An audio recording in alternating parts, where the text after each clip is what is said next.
నమస్కారం SDV news కి స్వాగతం. ఇక డీటెయిల్స్ చూస్తే తిరుమల ఆలయం సెట్టింగ్ ను ఇంట్లోనే వేసుకున్న వారిని ఏమనాలని సీఎం చంద్రబాబు నాయుడు ప్రశ్నించారు. కూడా మనోభావాలు దెబ్బతిన్నాయి. ఎవరు ఊహించలేదు వెంకటేశ్వర స్వామి హిందువులకి కలియుగ దేవుడు. ఒక నమ్మకం, ఒక విశ్వాసం. అందుకని ఎప్పుడు కూడా అందరూ నమ్మేది, ఎవరైనా వెంకటేశ్వర స్వామికి అపచారం తలపెడితే నెక్స్ట్ జన్మలో కాదు ఈ జన్మలోనే పనిష్మెంట్ ఇస్తాడని. అలాంటి వెంకటేశ్వర స్వామి పవిత్రం చేయడం కోసం కడాన ప్రసాదాల్లో కూడా నేను ఏదైతే చెప్పానో అలాంటి ముడి సరుకులు ఏవైతే వాడారో ఇవన్నీ నాసిరకం కాకుండా అపవిత్రమైన ముడి సరుకులను వాడారు. ఆ విషయమే ఈరోజు టీటీడీ కూడా ఎంక్వైరీ చేసినప్పుడు, టెస్టులు చేసినప్పుడు బయటపడిన వాస్తవాలివి. ఇలాంటి దుర్మార్గుల్ని ఏం చేయాలో నాకైతే అర్థం కావడం లేదు. ఓసారి బాధ, ఆవేదన ఉంటుంది. కక్కుర్తికి కూడా హద్దులుంటాయి. కక్కుర్తి కూడా హద్దులు లేకుండా ప్రవర్తించి అంటే మేము ఏమైనా చేస్తాం అనే అహంభావంతో ముందుకు పోయారు. అందువల్లనే ఇలాంటి సమస్యలన్నీ వచ్చాయి. ఇక్కడే కాకుండా మీరు చూశారు, తిరుమల పైన ఎంత మొత్తం శానిటేషన్ దెబ్బతీశారు, ప్రసాదాలు దెబ్బతీశారు, అన్నా క్యాంటీన్ దెబ్బతీశారు. కడాన వెంకటేశ్వర స్వామిని తీసుకుపోయి పెళ్లిళ్ళు, పేరంటాలుంటే అక్కడ కూడా ఊరేగించే పరిస్థితికి వచ్చారు. నేను ఆ రోజు కూడా తప్పు పట్టాను. రాజకీయ ప్రయోజనాల కోసం ఒక వెంకటేశ్వర స్వామిని వాడుకోవడం కరెక్ట్ కాదు. ప్రజలందరూ కూడా వైసీపీ నేతలు తిరుమల తిరుపతి పవిత్రతను దెబ్బతీశారని, అవినీతికి పాల్పడే వారిని వదిలే సమస్య లేదని బుద్దా వెంకన్న స్పష్టం చేశారు. ఎక్స్లో నోరు లేనట్టు నోటితో ఏం మాట్లాడకుండా ఎక్స్లో లోకేష్ బాబు గురించి, చంద్రబాబు గారి గురించి ఎక్స్లో పెడుతున్నాడు. అసలు ఈ గుంటనక్క నిన్న దేశమంతా కూడా తిరుపతి లడ్డు వ్యవహారం గురించి మాట్లాడుతూ తిరుపతి లడ్డు అపవిత్రం చేశారనే ఒక దీని మీద దేశం మొత్తం యావత్తు కూడా చర్చించుకుంటుంటే ఆ చర్చని పక్కదారి పట్టేలాగా ఎక్స్లో లోకేష్ బాబు గారి మీద ఆయన గురించి పార్టీ శ్రేణులు విసిగిపోతున్నారంట, పార్టీ సీనియర్లు విసిగిపోతున్నారంట. ఈయనక ఏమా నీ గుంటనక్క వేషాలకి ఎవరో నమ్మరు. ఎందుకంటే మీ జగన్మోహన్ రెడ్డి మీద ఇసిగిపోయి చాలామంది సీనియర్ నేతలు వైఎస్ రాజశేఖర రెడ్డి సంక్షోభంలోనూ సంక్షేమం అందించి కూటమి ప్రభుత్వం ప్రజల మన్ననలు పొందిందని సెంట్రల్ ఎమ్మెల్యే బోండా ఉమా మహేశ్వరరావు పేర్కొన్నారు.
వచ్చి ఇది మంచి ప్రభుత్వం అంటే ఎవరో నమ్మరు.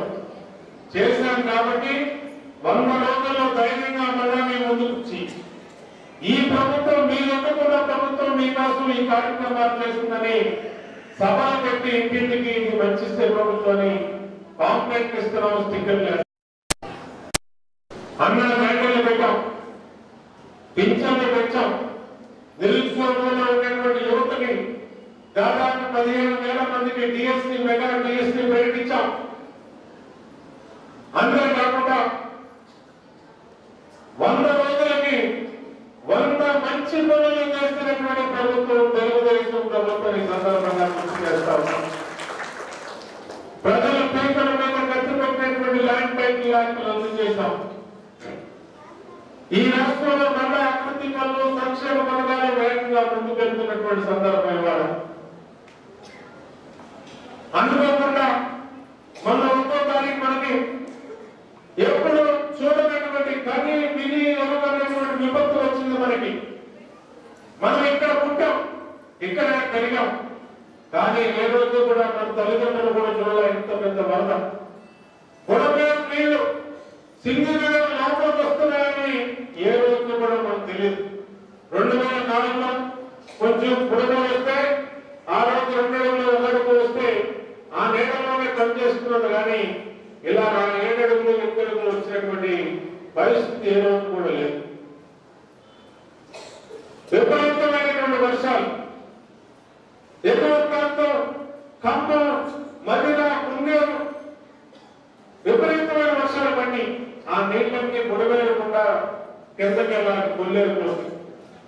అలాంటి పరిస్థితుల్లో గత ప్రభుత్వం 5 సంవత్సరాలు బుడవేరు ప్రభుత్వం కాంగ్రెస్ గెలిస్తే రిజర్వేషన్ రద్దు చేస్తామని వ్యాఖ్యానించిన రాహుల్ గాంధీపై కేసులు నమోదు చేయాలని Karnataka BJP MP Muniswamy demand చేశారు.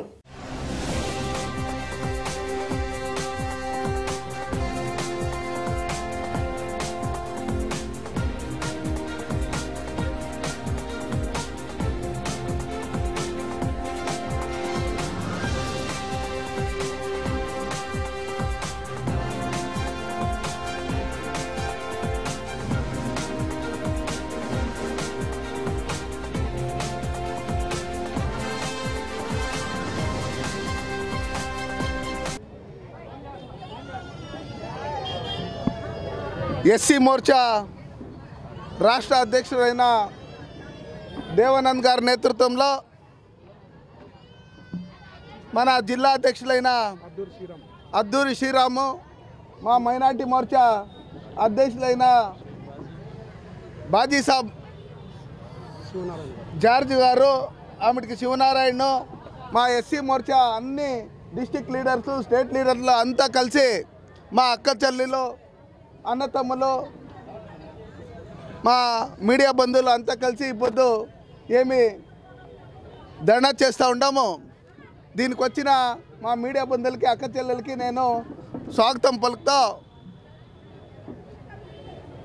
రాహుల్ గాంధీ ఏమి కాంగ్రెస్ పార్టీ అధ్యక్షుడు ఉన్నాడో ఆయన యుఎస్ఏ పోయినప్పుడు దేశం వ్యతిరేకంగా మాట్లాడి వచ్చే దినాల్లో భారతదేశంలో కాంగ్రెస్ గవర్నమెంట్ వస్తే ఎస్సీ ఎస్టీ రిజర్వేషన్ వరద ప్రభావిత ప్రాంతాలకు ఇప్పటివరకు కేంద్రం సహాయం అందించకపోవటం బాధాకరమని సిపిఎం రాష్ట్ర కార్యదర్శి వర్గ సభ్యులు సిహెచ్ బాబురావు అన్నారు.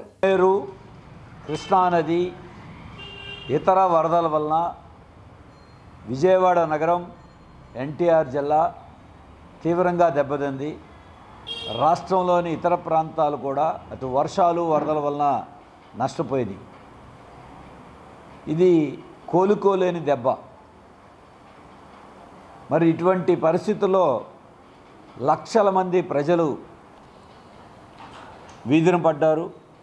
వాళ్ళ జీవితాలు అతలాకుతలం అయిపోయినాయి. కానీ ఈ తరుణంలో కేంద్ర ప్రభుత్వం నిమ్మకు నీరెత్తినట్లుగా 21 రోజులు గడిచిన చిల్లి గవ్వ కూడా ఆంధ్రప్రదేశ్కి ఇంతవరకు సహాయం చేయలేదు. జాతీయ విపత్తుగా ప్రకటించమని కోరినా నోరు మెదపట్లేదు.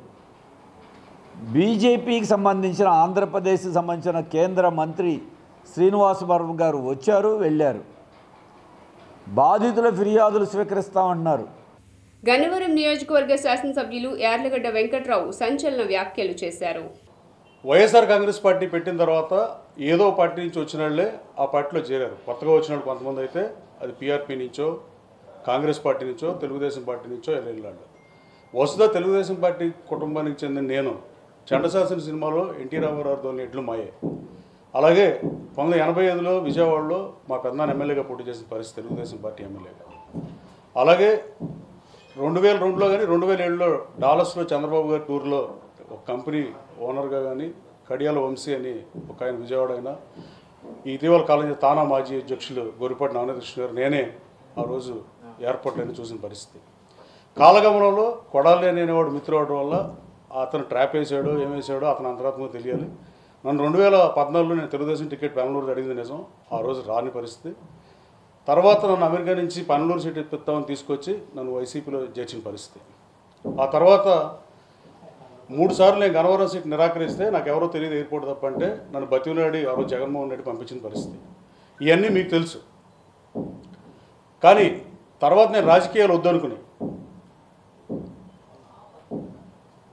1 సంవత్సరం 13 మాసాలు కేడీసీసీ బ్యాంక్ చైర్మన్గా పనిచేస్తే అవకాశం ఇచ్చాడు జగన్మోహన్ రెడ్డి. దానికి రైతులకు సేవ చేసే అవకాశం కల్పించి ధన్యవాదాలు చెప్పారు. ఆ రోజున దేశంలో నెంబర్ 1 స్థానాన్ని మంగళగిరి పార్టీ కేంద్ర కార్యాలయంలో సీఎం చంద్రబాబు నాయుడు శనివారం వినతులు స్వీకరించారు.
వైసీపీ మాజీ మంత్రి, మాజీ ఎమ్మెల్యేలు, నాయకులు ఈ నెల 26న జనసేనలో చేరనున్నారు.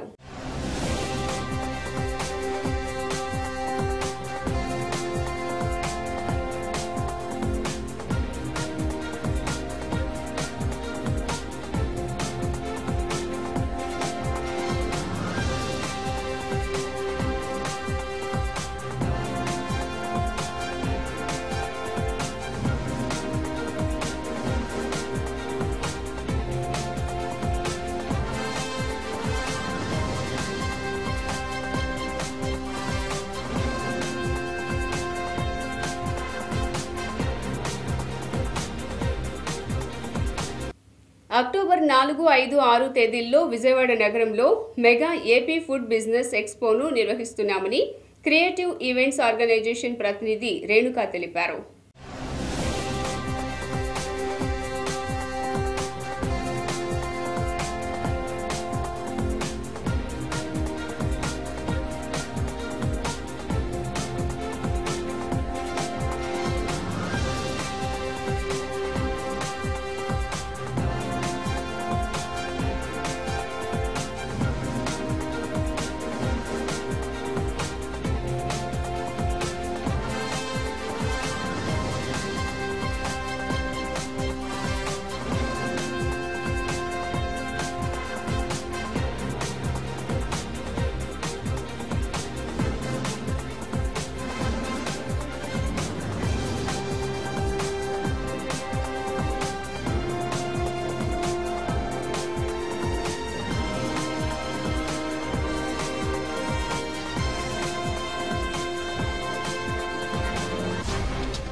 ఆర్వి స్వామి అండి, ఆంధ్రప్రదేశ్ హోటల్స్ అసోసియేషన్ స్టేట్ ప్రెసిడెంట్ని. ఈ రోజున మన క్రియేటివ్ ఈవెంట్స్ ఆర్గనైజేషన్స్ విజయవాడలో ఫుడ్ ఎక్స్పో పెట్టాలని చెప్పేసి నెక్స్ట్ మంత్ 4, 5, 6 తారీఖుల్లో, అక్టోబర్ 4, 5, 6 తారీఖుల్లో ఎస్ఎస్ కన్వెన్షన్ హాల్లో పెట్టాలని చేయటం జరిగింది. వీరు ప్రీవియస్లీ రాజమండ్రిలో ఫుడ్ ఎక్స్పో పెట్టారు, అప్పుడు కూడా ఆంధ్రప్రదేశ్ హోటల్స్ సపోర్ట్ చేయటం జరిగింది. అలాగే ఆ తర్వాత కొద్ది రోజుల క్రితం రాజమండ్రిలోనే మన కార్స్ ఎక్స్పో పెట్టారు, అది గ్రాండ్ సక్సెస్ అయింది. నెక్స్ట్ స్టేట్ వైడ్ అన్ని చోట్ల పెట్టాలన్న ఆలోచనతో విజయవాడ, విశాఖపట్నం, తిరుపతి డిఫరెంట్ ఏరియాల్లో పెట్టాలన్న ఆలోచన నిర్ణయానికి వచ్చారు. దానికి ఆంధ్రప్రదేశ్ హోటల్స్ మరియు డిఫరెంట్ క్యాటరింగ్ అసోసియేషను, ఏపీ మన ఛాంబర్ ఆఫ్ కామర్స్ విజయవాడ, వీళ్ళందరూ సహాయ సహకారం, MVR groups, rice, different associations అన్నీ ఇన్వాల్వ్ అయినాయి. కాబట్టి పత్రికా మిత్రులకు ప్రత్యేకంగా ధన్యవాదాలు. ఫుడ్ ఎక్స్పో వచ్చే నెల 4, 5, 6 తారీఖుల్లో విజయదశమి నవరాత్రుల్లో అందరికీ విజయం కలగాలని ఒక మంచి ఉద్దేశంతో ఒక ఫుడ్ ఎక్స్పోని నిర్వహణ చేయడం జరుగుతుంది. ఈ ఫుడ్ ఎక్స్పోలో 2 తెలుగు రాష్ట్రాలకు సంబంధించి పారిశ్రామికవేత్తలు, అదేవిధంగా మ్యానుఫ్యాక్చర్స్, ఫుడ్ ఐటమ్స్ సంబంధించి రకరకాల స్పైసెస్ సంబంధించిన వాళ్ళు, అదేవిధంగా క్యాటరింగు సంబంధించి అసోసియేషన్ వారు, అట్లాగే హోటల్స్ సంబంధించిన వారు, క్యాటరింగ్ సంబంధించి యొక్క క్యాటరర్స్కు ఉపయోగపడే వంట సామాన్లకు సంబంధించిన వాళ్ళు, అదేవిధంగా అనేక రకాల పలు విధాలైన సంస్థలు సంబంధించి ఈ యొక్క కార్యక్రమం నిర్వహణ చేయడం జరుగుతుంది. ఇది చాలా అందుబాటు ప్రైస్లో, చక్కటి వాతావరణంలో, విజయవాడ నగరంలో అతిపెద్ద కన్వెన్షన్ ఎస్ఎస్ కన్వెన్షన్లో చేయటం జరుగుతుంది. ఈ యొక్క 3 రోజులు మాకు 20 next month 4th, 5th, 6th food expo conduct చేస్తున్నాము. దీనికి సహకరిస్తున్న మన AP hotel association and AP caterers association and AP chamber of commerce, Vijayawada chamber of commerce, Vijayawada hotel association వాళ్ళందరికీ కూడా పత్రికాముఖంగా కృతజ్ఞతలు తెలియజేసుకుంటున్నాను. అండ్ ఈ ఎక్స్పోలోని మొత్తం మనకి food processing units and food processing machineries, తర్వాత ప్యాకింగ్ మిషనరీస్, తర్వాత డైరీ ప్రొడక్ట్స్, ఫ్రాంచైజ్ ఇచ్చేవాళ్ళు, ఫ్రాంచైజ్ తీసుకునేవాళ్ళు, తర్వాత లైవ్ ఫుడ్ స్టాల్స్ కూడా ఉంటాయి. అందరికీ నమస్కారం. ఈరోజు క్రియేటివ్ ఈవెంట్ ఆర్గనైజేషన్ వారు ఆంధ్రప్రదేశ్ ఫుడ్ ఎక్స్పో అని విజయవాడలో నిర్వహించడం చాలా అభినందనీయం. ఆ రోజు అక్కడ అనేక స్టాల్స్ పెడతారు. ప్రజలకి అందుబాటులో ఉండే విధంగా మంచి ఐటమ్స్ అన్నీ మీకు అతి తక్కువ ధరలో లభిస్తాయి. అలాగే అన్ని షామియానాకు సంబంధించి మెటీరియల్స్, హోటల్ సంబంధించిన మెటీరియల్స్ అన్నీ కూడా స్టాల్స్ ఏర్పాటు చేయడం జరుగుతుంది.